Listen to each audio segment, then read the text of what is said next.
tuning in to the online broadcast network, AfterBuzz TV. Over 20 million weekly downloads in over 150 countries, and your number one source for after-show entertainment.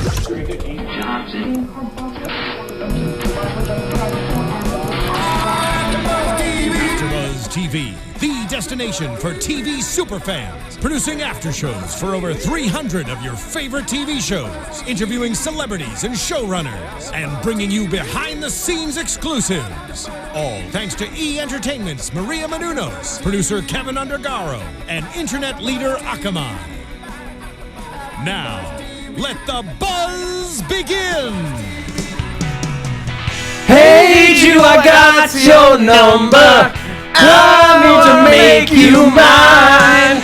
Hey, Jew, I got your number. 8230385. 8230385.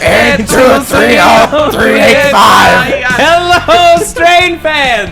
Welcome back to the Strain After Show here on AfterBuzz TV, talking about Season 2, Episode 9, Battle of Red Hook. I am Matt Lieberman. I am deeply embarrassed. I am Matt Lieberman. Deeply ashamed. Oh, deeply ashamed. Joining me on the panel tonight, Zack Wilson's here. I am horrified, and I am also Zack Wilson. Yes, and Stephen Lemieux is back. I've never been horrifically proud before. This is the first. You've never been horrifically proud before? Yeah, what this are you horrifically Usually proud? I'm fairly ashamed of what I say.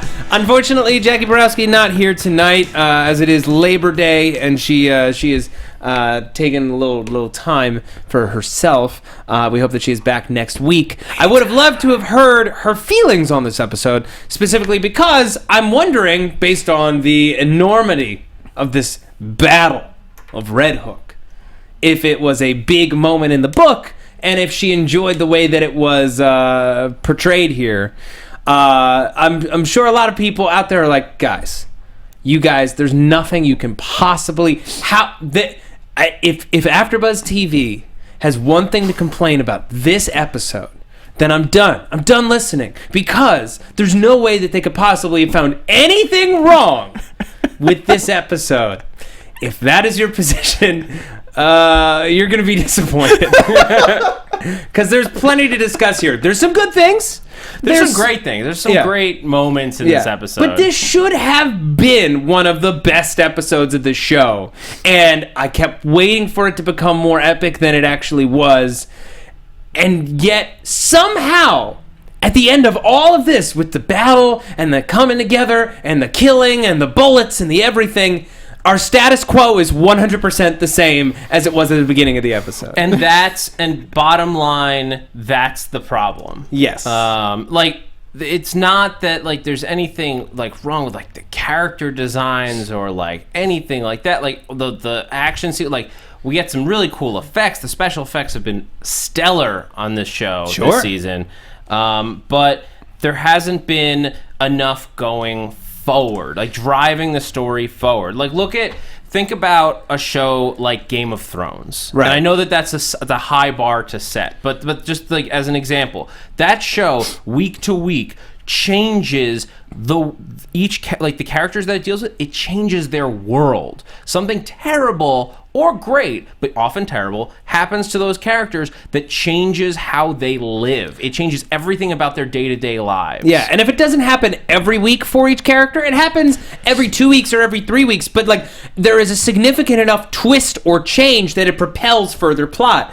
In the case of this show, we establish a plot early on, and then we just wait for it to change. We keep trying to change it, and nothing happens. Yeah, it's the kind of thing where we'll get into Fett later in this episode, but it's I almost wanted him, not because I don't like the character or anything, but I almost wanted him to become infected because it was so unexpected. Yeah, it would have been so unexpected. Shocking, horrible, and it would have screwed over our entire cast. It's oh my god, how are they going to be able to survive without Fett? Well, then it makes the love triangle make sense, because now they take Fett out, but then she's torn between what happened to him and Nikki, and now she has her last moments with him.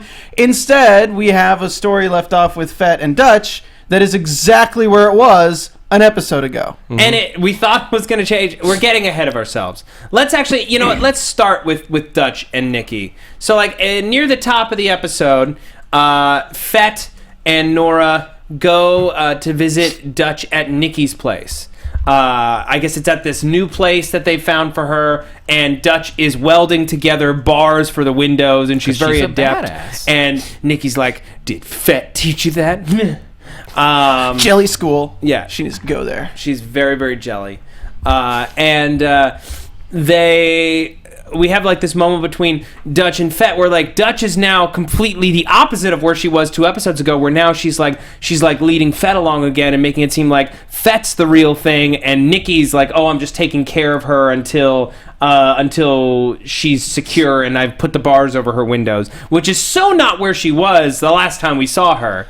So I'm like, did we miss a scene? Was something cut from last week? I mean, Dutch has said herself that she's very destructive in her relationships. Right. And I get the sense that in this moment, she is honestly having trouble trying to decide. Mm-hmm. Like, here's the thing. Fair. She never really broke up with Nikki. No. Right? Like, Nikki Nikki just sort of ran away, and she's like, well, she's probably dead. And she assumed that Nikki had stolen from her as well. So it's like, yeah, okay, in your mind, you can move on. So then she falls for Fett. Mm-hmm. But they were never really together. We had one They were line, together. but not like... They never put labels on it. I think if you're at the end of the world situation and you start like sleeping with the only other hot chick in the room, it's pretty much you're together. I mean... They're together enough that it's fair for Fett to be hurt, is what I'm saying. But it's also reasonable. Like you can't fault her as much because she is suddenly back into things with Nikki, because like they weren't officially together.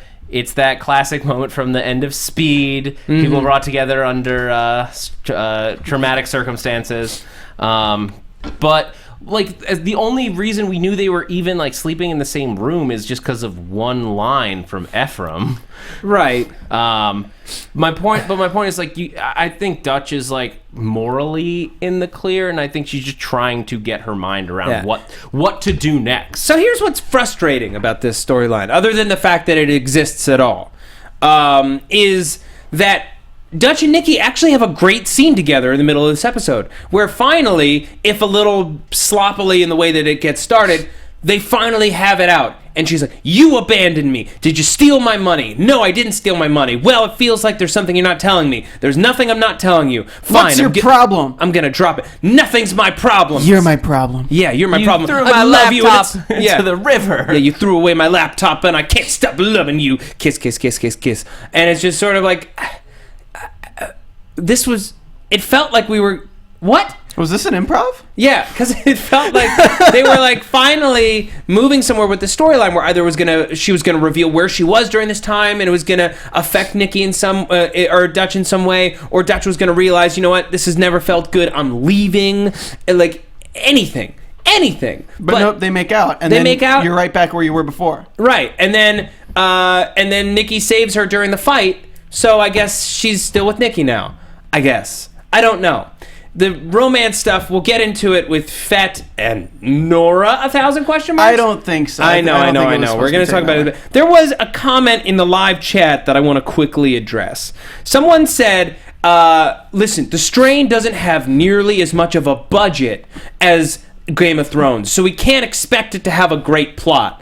Which is, it's like you can't compare the two in terms of plot. That's ridiculous. Look, it does not cost any more money to write a good script as it does for like a good show, an expensive show, or a cheap show. It doesn't matter. Money does not affect writing. You could take out all the vampires and still come up with a compelling series where characters make smart decisions and the plot moves forward every single week, and there is some kind of twist or subversion. Look, more of our characters should be dead, and not the ones that got killed off for no reason. Like you introduce Fitzwilliam and kill him off immediately before he can affect the plot at all. That's crazy. You kill off Fett, that really screws over the plot. They're living in Fett's place. Fett is their best fighter. Fett does all their demolitions. It screws up Dutch, and maybe Dutch now has a whole bunch of guilt on her shoulders. Like, there's all that comes from it. Has anyone mentioned Fitzwilliam once since he got killed? No. No, because none of our characters had enough time with him to draw any emotional connection to him. They didn't have time. Nobody could fall in love with him. Nobody could, like, rely on him. He just showed up and got killed off. And, like, that's... People, like, it's...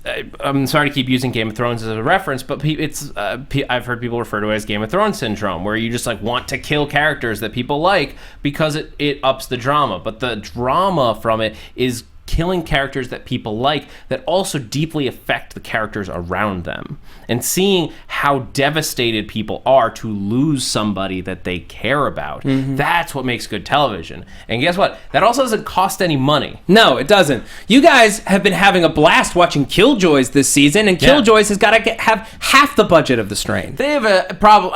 Maybe not half. They did some decent. It's Canadian TV. But yeah. But it is a low budget show, and we connected with those characters because of the characters, not because of the effects. Right. Okay. And the effects on the show are not one of their problems. The effects are I would say there hasn't been one bad effect all season. I would say that's 100%. I don't think Guillermo del Toro really has budget problems. Right. So, Dutch and Nikki, ultimately, I guess they're staying together. Not entirely sure about that. Before we move forward, I just want to quickly talk about our good friends at iTunes. Because, guys, did you know that the best way to support AfterBuzz TV is to rate and review the shows that you listen to or that you watch on YouTube? I did know that, yes. It is quick, it is easy, and it doesn't cost you a single solitary dime to do so. And you get a great shout out here on the show when you do it, okay? It's how the folks who support our network, our sponsors, know that we are a great place to make podcasts where people enjoy those podcasts, they watch and listen to those podcasts, and they feel satisfied. They feel like they got it on lock. And it allows Matt to speak in staccato while he pulls up the iTunes, because that is how we delay the inevitable, just like stories in this show. Do you already have it? Yes. Walker Taylor 90 says, great podcast for a okay show. You guys are easily my favorite panel in all of AfterBuzz. Wish I could say the same about the show. Had one quick question. Now that Bolivar is the master, when is he going on tour? Interesting. I think that might be a relation to the book. I'm not sure, guys. Sorry.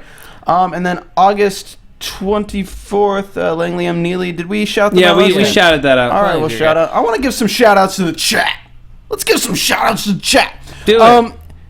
Danita Martin, Kev T, Andrew Fedge, Aaron Mace, KJA4157, 823A385, Danger Dane. When you'll get through it. Yeah, Megan Vampire, Mr. Reese, MC, Grim Maniac, GBNF, The Slacker Elite, Ryan Witallison, hey Ryan, Sylvia Love, Eduardo Rojas, and Duke Chronic. That's some Duke Chronic and Ghost 8386. Thanks for tuning in live, guys. Megan Vampire says, I love Sleepy Hollow. Interesting. We'll have our thoughts on that show when we do the panel later this month. Shout out to everyone in the chat talking with us and enjoying the show. And Mr. Reese's MC, I'm sorry. He seems a little upset. I kind of got on him earlier for his comment in the chat. I didn't mean anything by it. It's just it's a point to make. All right, let's talk about Eichorst and Kelly. Eichorst, I feel like, star player of this episode. He had a couple of really great scenes. I loved his scenes with the boat captain. I loved his scene in inside of the compound when he's looking for Setrakian, and I loved his scene with Kelly where he's like, "Look, it's not a measure of failure. Now fix that face, girl. We're gonna go out tonight, paint the town red with blood of humans." It's just he's very not Strigoi. He's very creepy. Yeah, he's just sitting there. No, hello there. He's perfect because he doesn't come off as human. Like, that's the best part about that character, is that it never feels like Eichorst is a human being. There's always something off about him, and it's played to just the perfect level. But he's also he's still emotional. He's still emotional. He still brings up, and that's I did love the scene with Kelly. I thought that there was a great sort of like almost like either, I don't know if it's like a father-son or father-daughter thing or like a brother-sister thing, but like he's very much just like, you've got this, girl. I feel like as much as two Strigoi can show affection for each other, he appreciates her and he's treating her very warmly. Yeah. I don't know if it's just because the master is compelling him to because she's important, or if it's, like, look, I want to show you the ropes because we're going to be working together a long time. I don't think the master makes intelligent ones very often. I think Eichorst was really the only one that's been around for such a long time, and now that Eichorst is not going to be the vessel for the master, he needs to put his energies into something else, and I think this is what he's doing. It's like, okay, well, at least there's someone under me that I get to act as the master for. Well, he's also... it doesn't seem like the master has made any other high-level vampire since the 1940s. Yeah. Well, Bolivar was one. Right. Until He Bolivar became... made that the Four. Yeah. And then, but that was just very, very recently, within the last 3 weeks. So it's like he's finally getting real brothers and sisters. Yeah, I guess that's true. Eichorst has been pretty lonely. Yeah. He just had a bunch of zombies to like keep him lonely. Company. He's so lonely. So lonely. How do you just say lonely in a German accent? He's so lonely. Yeah. Lonely. It's okay. I thought of a joke. I'll tell you after the show. Okay. I can't even say it on air. But what do you ship Kelly and Eichorst? No, we said this last week, and we can't say it on air. I'm going to say Kelhorst, and I'm going to go with that. Okay. Go with that. Trust me, we talked about this. We don't need to do No. Stop right there. I also think that Natalie Brown had a great episode as well. When she's like slamming on the glass trying to get at Zack, like you could really sense her pain. I can just connect with her because I obsession really want to do the same thing and just like take a baseball bat to Zack. No, the glass outside of Zack's room. She's trying to destroy Awkward Window in this scene, and Zack's underneath the table, Awkward Window, hiding. Yeah. Go ahead. But I thought that like it's great to see more for her to play with. Because she is showing off finally that she's a very talented actress, and like this is a very weird like role to be in at this point. Like this character has been like unmade and is being like remade. It's like a wannabe human monster. It's a cool place. Yeah. Andrew Fetch has a good comment I like in the this chat. comment too. He says, think about it. Eichhorst's pick-me-up speech to Kelly is actually really good advice when you're not applying it to killing a bunch of people. It's true. It's like, you know what? Your man... You are relentless. Your man might be Japanese going for that accent. girl, and that girl might be going for your son calling her mom, but I'll tell you one thing. She's got something you don't have. A gorgeous face. Well, she does. And tenacity. Okay, tenacity. She does have a gorgeous face. Yes, she does. So KJA4157 in the chat asked a question. It's actually what we're going to talk about next. So what did the panel think about Zack during this episode? Oh, you mean the episode where he didn't really say anything and just blindly obeyed the adults? I actually didn't mind it. Yeah, because he actually seemed to like get with the program. Yeah, like that's been the biggest problem with him this season is that like he's like there's like horrifying things happening outside, and Zack has been just sort of like whining about it. And now he's like, it seems like he finally figured out that like these people are trying to help him. Like his dad is not his enemy. His dad is there for him to save him. Stop whining about it. He did say something intelligent. He's like, yeah, like, unless I do something stupid like opening the door for him. It's like, yeah, you dummy. Because they were shouting at you to not do it. To me, that's honestly, it's like he's like being such a little shit when he says it, but it's actually one of the best lines in the episode for me, because that is exactly how a kid would treat that. Of just like, he's being lectured, he's being belabored. He's like, I know I did something stupid, okay? Can we just drop it, please? Yeah. Can we just drop it? Because it's exactly like how I would have reacted as a kid. Yeah, no, that scene was great, because then they just like, no, we can't drop it. We need to deal with this. Well, so GBNF in the chat says Zack got a wake-up call last episode. It takes some time for such a young mind to process, especially when his mother is the enemy. Whereas Aaron Mace says Zack's mood changes on a dime in this episode, and it's infuriating. I didn't feel that way. Well, okay, I see what you're saying there, because he does function more as a plot device than a person. I would say most of the time. Yeah. And in this episode, it was just sort of like, he was necessary as a plot device for the first 5 minutes, and then after that, he was just needed as a MacGuffin. He might as well have been the crystal skull or the statue from the beginning of Raiders of the Lost Ark. It's just something that the bad guy wants to get. Pretty much. I mean, there's no real point to him wanting Zack. Right. Well, that we know of yet. Excuse me. I still think there could be more to that play. Like it doesn't feel like it makes sense. Eichorst makes very logical decisions in what he does. Like Eichorst is very measured. He's not just gonna like wake up Kelly and like risk losing all of those like spider kids that he made. Which, have they called them spider kids before in this episode? I don't know, because I thought that we like coined the term spider kids. But like then somebody dropped it in this episode. I feel Fett like dropped it. He goes like spider kid. Yeah, they got peanut butter on their hands. They don't have peanut butter on their hands. Peanut butter does not have the tensile strength to carry you up a building. My point is, I don't think that Eichorst would be sending Kelly out in this effort to get Zack if it wasn't a larger purpose. Although I guess, as I say that, the larger purpose could just be to find F. Right. Yeah, the larger purpose could just be to get under F's skin and make him be irrational. The Master likes taking... You gotta realize, though, from the very first monologue of this entire series, it was about love and how love affects people. So taking out his son is just attacking Ephraim's heart in a way.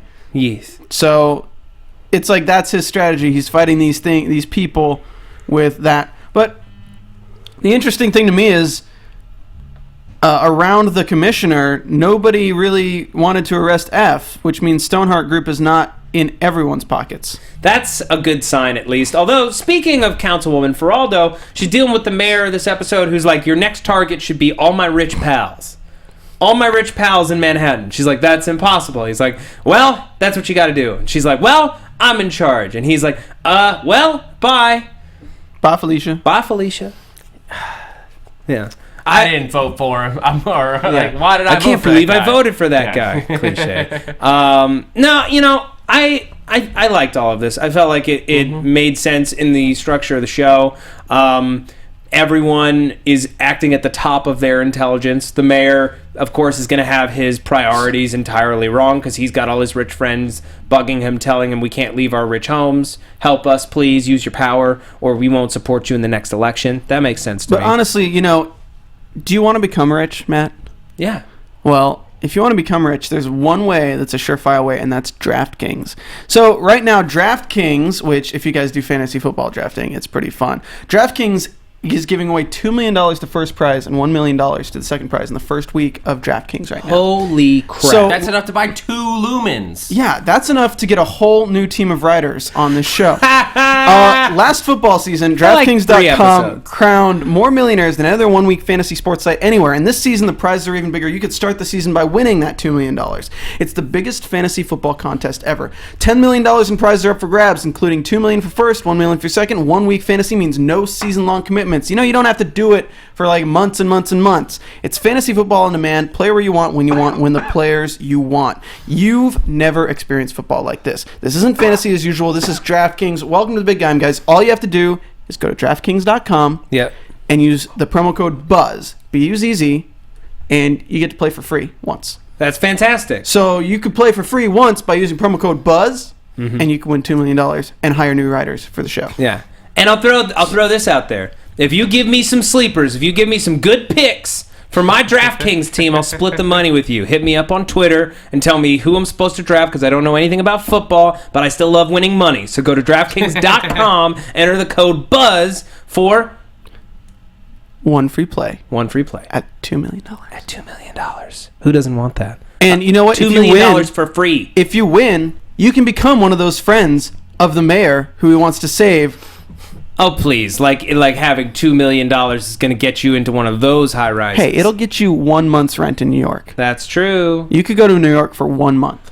Guys, if you want to go to New York for 1 month, and of course you do, go to DraftKings.com, enter the offer code BUZZ for one free play at $2 million.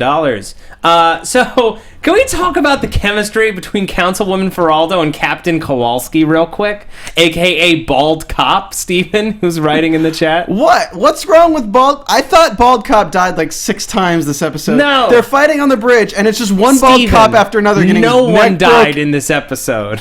Hey.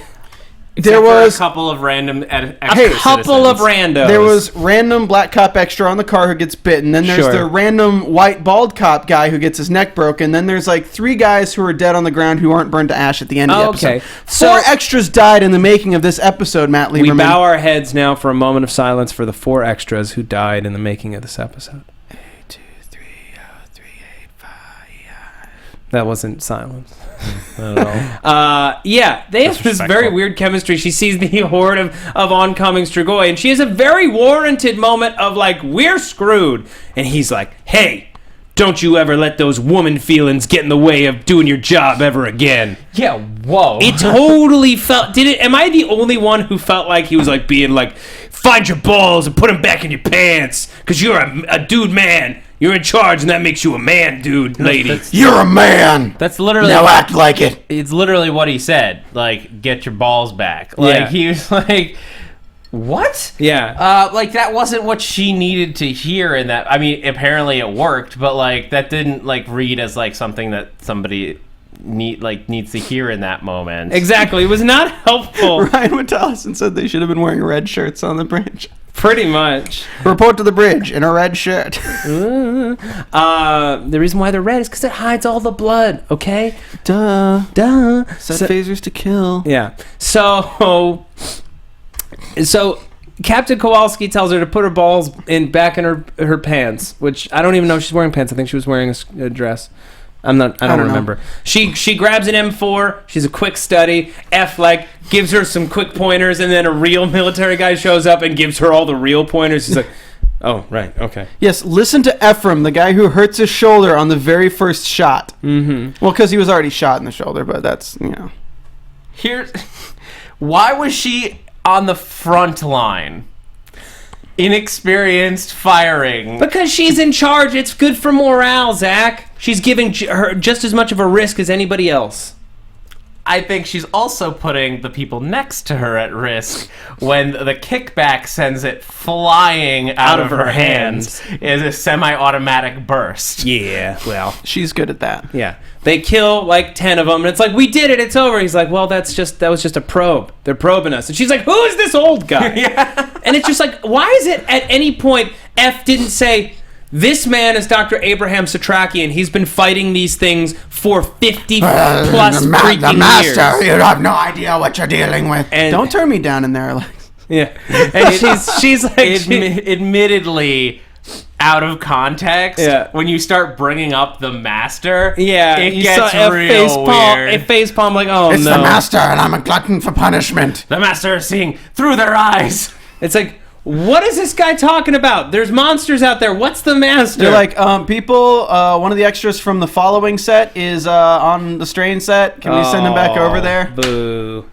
I'm glad that show's gone. I don't get that reference. It's a call. It's like the master. Yeah. Anyway, so they fight and they fight and they fight. And this big battle scene, which is supposed to be like the most exciting and climactic moment of the show so far, just fell flat for me. First of all, almost all of our main characters aren't there. The only one who is Dutch, and admittedly, she gets some great action beats, popping off shots with one hand, slicing off heads with the other. Great. Nikki saves her. Unexpected. Also, kind of great if we cared about Nikki at all. But I did love the look on Nikki's face after the Strigoi fell out of frame. Meanwhile, the rest of our cast is either A, trying to turn the power back on with almost zero resistance from the Strigoi, who didn't think to leave any of them at the power plant. Well, they gave you that line. It's like, Didn't do we have any people on patrol? Okay, bring them all in, because this couldn't be a diversion at all. Yeah. There were 2 Strigoi. There were like 2. Okay, fine. And I guess when the master can see through all of their eyes, you don't need to have that many, because then they'll know to put more there. But like, if that's like they knew enough about their defenses to take the power out, so you'd think that they would know, they would think ahead to like, okay, we knocked their power out, they're gonna go looking to turn the power on. Right. Maybe that's a place to defend. No, Zach, they would never think to try to turn the power back on. Okay, they're gonna be too worried about all of us at the gate. Why would any of them slip away to turn the power back on? And even if they did find their way down to the power thing, Gonna we catch you right killed there. all the Oh, look, I engineers. may have found something. Okay, cut back to what you're saying. Yeah. Yeah, that was the most baffling cut in this entire episode. It's like exciting battle sequence, and then it cuts to Nora, and she's like looking at a book, and she's like, there may be something in here. Flip, flip, flip. Back to battle sequence. It's like, what was that scene? What was the purpose?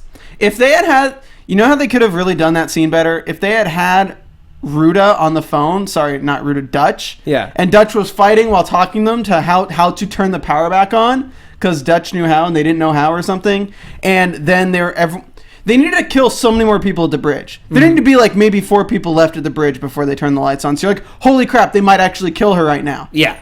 But no, there's like 100 people left and they just turn the lights on. Everyone's Look, stakes is an important word when you're writing a television show, or you're acting in a television show, directing a television show. I'll use an example that I love. The Battle of Helm's Deep, okay, in Lord of the Rings, The Two Towers. It's a great battle sequence. And the reason why it's the best battle sequence in the whole series, better than the one in the next movie, is because they took the time to cut back to Éowyn and all of the civilians inside of Helm's Deep. It's like, we know that if our heroes fail, all of these people are going to be slaughtered. We know exactly what we're fighting for. But they're going through the tunnels. And what we're fighting against. They could have made it through the tunnels in the back of Helm's Deep. No, there are no tunnels in the back of Helm's Deep. They're screwed. That they were hiding in the tunnels that don't go anywhere. Yeah. If they lose, everything is lost. And then you see people getting beaten. You see Gandalf's staff break. You're like, damn. Right. In this, we see a lot of hectic craziness and a lot of like missed shots. We see a couple people get killed, but we don't see, there's not like a whole bunch of people cowering in fear because it's they're about to die. We don't see a bunch of people die, so we're like, oh man, the rest of our cast is screwed. No one that we love is getting hurt. It's almost entirely bloodless. That's insane. And then Nora and Fett's level of stakes is way low until Kelly gets there. Like, in that little scene where they cut to her, she should be frantic looking through these pages. It's like, but there's got to be something. She's like, I think there's something in here. He's puffing a pipe. CS01. Wait, and then CS01 full. It's like, we learned more about how a power station works than we actually did about any of our characters this episode. Oh, I would like you to turn off the lights. All right. I don't want to keep bashing and bashing and bashing. Here's the one thing that's confusing. So yeah, we're running low on time. So Fett and Nora kind of connect over this moment where they turn the thing back on, and Nora's upset with F for sleeping with Lee Thomas, even though he never said that he slept with Lee Thomas. I guess we're just assuming that she's realized what that was. And Fett's pissed at Dutch. And then he gives Nora this look when he calls her a goddamn genius. The same look that he always gives Dutch all the time. And then she touches him right back. And I'm like, are we playing with this relationship now? I mean, I think Fett, if anyone on the show, Fett's the only one who could get Nora, Dutch, and Nikki in bed at the same time. He's the only person. I don't know. F's pretty persuasive. I mean, it's in his name. F. Yeah. Oh, boo. Hey-o. No, boo. In any case, Setrakian and F fight Eichorst, and they miss. Eichorst laughs at his marriage and his son. Yeah, and he gets away again, the same way that he gets away every time. which is getting real frustrating. It kind of felt like Team Rocket being blasted off at the speed of light. Well, it's just sort of like they shot. Remember when they shot him once in the leg, and it was like, grabbed oh my onto god! it. Like even Eichorst was stunned and panicked, and he grabbed that train and like zoomed away, and it was very exciting. This time he gets shot point blank in the chest 3 times, and then he just runs away like nothing happened. He totally took the choreographed cues from Terminator 2 when the liquid metallic one gets shot. It's like, Yeah. He even does like the Matrix thing where he it's dodges crazy. it. I love it. Yeah. I did love the scene between F and Eichorst where he's like, Goodweather is not your given name, no. What was it originally? Goldstein? Gottlieb?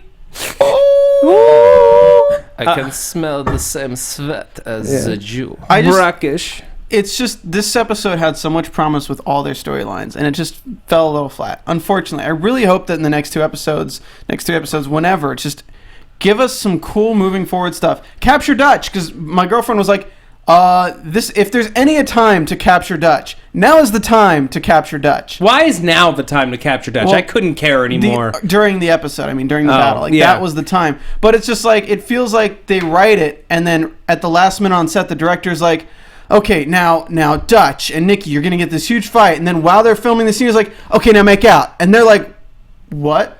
And they just go with it. And then at the freaking end of the episode, it's the same thing. It's like, okay, now run away. Okay, we're going to kill Eichorst. Now run away. Yeah. What? What were the anyone, tell me what the lasting effects of this battle are. They're going to remember her forever. Yeah, they're going to remember this day forever. This Because this was the point. day that everyone got away and nothing happened. They're going to remember this day forever, Matt. Yeah. They killed about 30 of them. Andrew Fedge in the chat writes, F is totally James and Setrakian is Jesse. Zack can be Meowth. If they were Team Rocket. Team AfterBuzz blasting off at the speed of light. Yeah. Okay. I think that kind of wraps things up for this episode.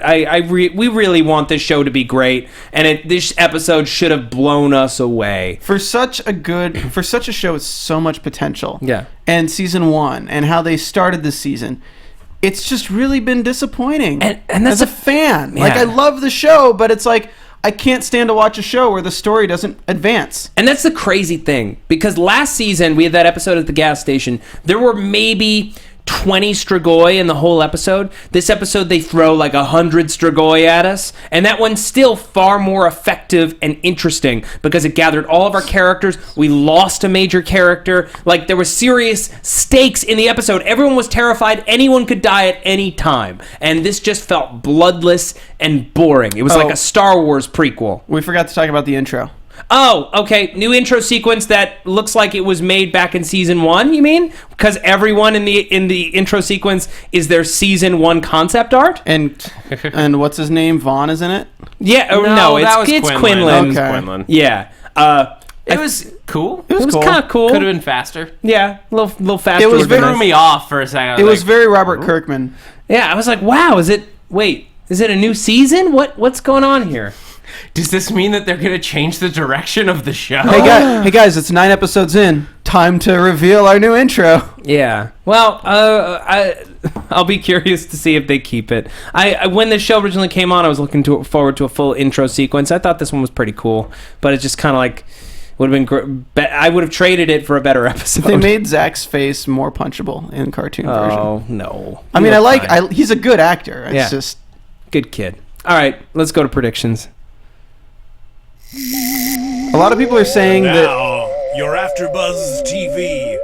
A lot of people are saying they like the show, but we need to take it for it is as junk TV, and I'm like, no, because it's so much. It has so much potential to be better than that. Yeah. Yeah. It really I don't think it should be a guilty pleasure TV. It could be a very smartly written show. Yeah. All right, we've gone through that. We've gone through it a dozen times. We just want the show to be better than it is, and quite frankly, in this TV landscape where there's like 50 good shows to watch at some point during the year, we don't have time for junk food TV. If it's good junk food TV, like In-N-Out, or Five Guys, or I don't know, Crystal. I like So a what do you nice have slider. to predict, man? What do I have to predict? I predict that in the next episode, F misses Eldritch Palmer because he always misses. Coco is going to get some worms in her mouth, and because the Sex joke. vampire worms, Steven. Coco's going to get some worms in her mouth, and nothing else will happen. Zach? I think the shot is. I think he's gonna miss Palmer and hit Coco, and that's why she's gonna get the worm. Oh, that's a good one. He'll hit Coco, and then Eichorst will... I mean, not Eichorst. Eldritch will beg them to give it. Yeah. That's what I'll go with. I'm going to be really optimistic. I'm going to say next episode is going to be one of the best of the season. All right. That's it. All right. That's the show. Optimistic. Super! So, Zach, where can the people find you? You guys can find me on Twitter and Instagram at @ZachWilson, ThatZachWilson. And later tonight, right after this, Dominion After Show, where we're going to be talking to writers Alyssa Clark and Sean Crouch. Be sure to tune in. Super! Steven. Yes, find me on Twitter at Stephen Lemieux, STPHENLEMIUX. Okay, and you can find me on Twitter at Matt Lieberman, that's MattLieberman, youtube.com/Matt Lieberman, and SourceFed and SourceFed Nerd. I just did a fall TV preview on SourceFed Nerd. You can check that out on their YouTube channel, youtube.com/SourceFed Nerd. We will see you next week, same time, same place. Goodbye. From executive producers Maria Menounos, Kevin Undergaro, Phil Svitek, and the entire AfterBuzz TV staff, we would like to thank you for listening to the AfterBuzz TV network. To watch or listen to other after shows and post comments or questions, be sure to visit AfterBuzzTV.com. I'm Sir Richard Wentworth, and this has been a presentation of AfterBuzz TV. We're blasting off again! The views expressed herein are those of the hosts only and do not necessarily reflect the views of AfterBuzz TV or its owners or principals.